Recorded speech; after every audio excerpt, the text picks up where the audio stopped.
সমাজের মধ্যে এক ধরনের সাইলেন্ট ক্যান্সার ছড়িয়ে দিচ্ছে। এখানে আসলে রাষ্ট্র ব্যর্থ হয়েছে। রাষ্ট্র উচিত ছিল তারা নিজেরাই স্বপ্রণোদিত হয়ে এই গ্রেপ্তার করা, বিচারের মুখোমুখি করা। বাংলাদেশের প্রথম যে প্রাইড মার্চ হয়েছিল এটা শাহবাগের ওখানে হয়েছিল।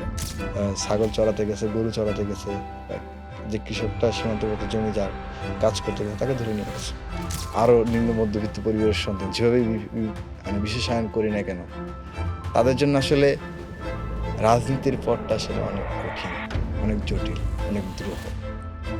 তোমাদের একটা স্ট্যান্স আছে যে আপনি বেআইনি কাজ করতেছেন, এই ব্যাপারটাকে আমাকে একটু ক্লিয়ার করো তো, যে আসলে তুমি এত শক্ত স্ট্রং অবস্থানে নিলা, এটার পিছনে তোমার লজিকটা কি?